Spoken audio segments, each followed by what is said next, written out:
Goeienaand, good evening, fellow South Africans and citizens of the world. And you know, just when you think things can't get more idiotic, they do. We know that the black farmers who are taking over white farms just completely screw it up, and I'm going to show you a video which will just confirm what I'm saying.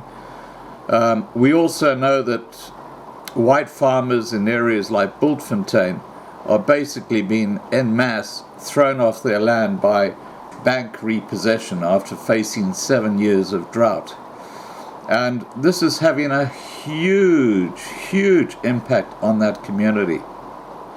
And I'm hearing reports of people in that community who are committing suicide. They are that desperate, they're actually killing themselves. It is tragic what's happening out there on the white farms. And Bultfontein is only one part of South Africa where this is happening. But we have a special connection with Bultfontein, the Loving Life channel, as you know. They're going to be instrumental in this huge food drop that we're doing in just over a week, and more on that later on. Well, probably morning time, your time in South Africa. But very exciting. You know, there are a lot of things we're preparing and getting ready for. Now, let's get back to the farms and the farmland situation. President Cyril Ramaphosa announced during the State of the Nation address, or SONA, on Thursday, that over the medium-term budget period, 3.9 billion rand has been allocated to the land bank. This is the kicker: to support the black farmers.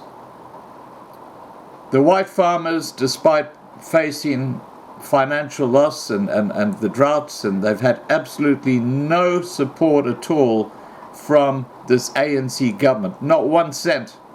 Despite the fact that the ANC government has declared their regions disaster zones. And yet they're pumping nearly 4 billion rand into the black farming community, to the exclusion of the white farmers. Now, if that isn't racist use of taxpayers' money, when you consider that the white population is by far the biggest proportion of tax collected by this government.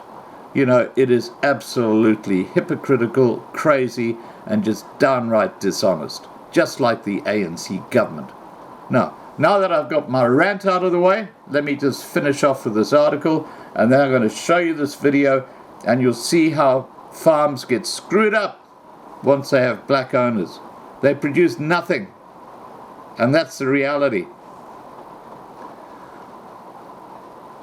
Ramaphosa said, "We are going to substantially expand the agriculture and agro-processing sector by supporting key value chains and products, developing new markets and reducing our reliance on agricultural imports." By the way, you can probably hear the rain on the roof. It's a lovely bit of rain we're having here. "We must be a country that can feed itself and that harnesses the latest advances in small agriculture." Good luck with that. Agri-SA Deputy Executive Director Christo van der Rede said they were happy about the funding Ramaphosa announced. "We are of the opinion the land bank should have restructured to develop commercial black farmers," he said. He said the bank played a huge role in developing white commercial farmers in South Africa in the past. What happened after 1994 is that the bank became institutionalized. Part of the bank should be restructured to become an agricultural development agency for black farmers. Van der Rede noted that it was important for the land bank to work with the private sector to improve and increase the success rate of black commercial farmers, as farming was a risky business. Black farmers can get all the finances in the world, but if they don't get the necessary support and extension services, they will struggle. The funding comes after the industry bled 12,000 jobs during the first quarter of 2019, and during which the GDP declined by 3.2%, or 56 billion rand. It was also announced recently that Agbiz, IDC, Agribusiness's Confidence Index, had fallen by 2 points in the second quarter to reach 44, a level suggesting the sector is downbeat about the operating environment, according to AGBI's chief economist Vandile Silobo. Black farmers in South Africa are represented by the African Farmers Association of South Africa, led by President Dr. Vuyo Malati. Malati, who also chairs the Presidential Advisory Panel on Land Reform and Agriculture, could not immediately be reached for comment. Ramaphosa also announced during SONA that the government had received the report of the advisory panel, saying it will now be presented to Cabinet for consideration. The panel's recommendations will inform the finalisation of a comprehensive, far-reaching and transformative land reform process, he said. In the immediate term, government will accelerate efforts to identify and release public land that is suitable for smart urban settlement and for farming. The advisory panel on land reform and agriculture was appointed in September last year, a few months before Parliament resolved to pursue a constitutional amendment to allow for the expropriation of land without compensation to redress skewed land ownership patterns. Now, Ramaphosa just talks crap. Okay, let's just be blunt about it. Hippo Eyes just talks crap. You know, he's just making the shit up as he goes along. Now, the reality of what's happening when a white farm is transferred to a black farm owner is in the video that follows. It is absolutely terrible.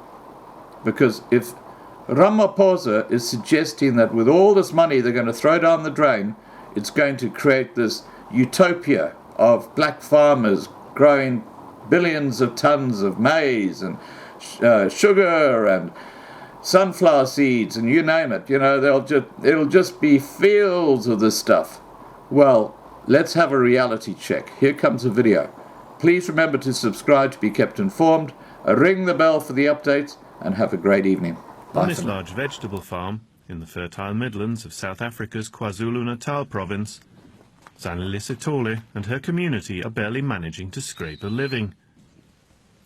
Production has decreased dramatically since the 237 hectares were transferred to their ownership under the Land Reform Programme 11 years ago.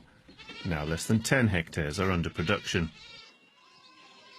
This farm, long time ago, should be a big farm to plant,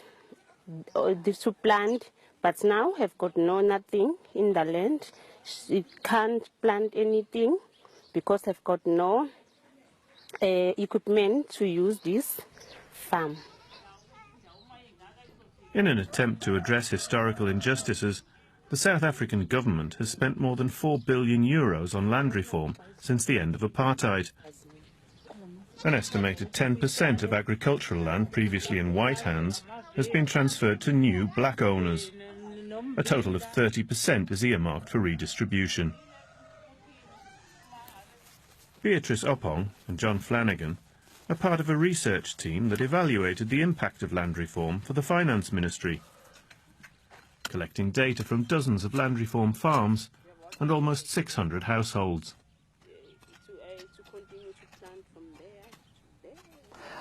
This farm is a very typical example of what we find in land reform farms across our sample.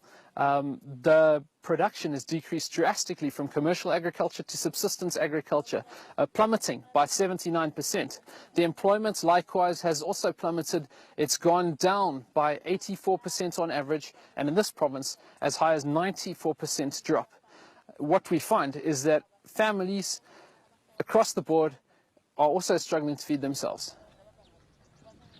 In the same valley as Sithole's land lies Manana Farms, a large peach and vegetable farm that was transferred to the local community 8 years ago. More than €1 million was spent making this farm viable. But after the commercial partner pulled out because of government red tape, the operation collapsed. So we've got land, we've got implements, we've got machines, we've got investments on land, big businesses that had been handed over to beneficiaries who have no idea, who were just average farm laborers or farm tenants on these lands. They cannot farm the land, they cannot run the farms, and they are hungry out there. They cannot eat these lands, they cannot eat the machines, and the land has just been abandoned at the end of the day. But people are still hungry out there. Apart from bureaucratic hurdles, the report indicates that land reform farmers generally lack access to finance, training and comprehensive and ongoing support.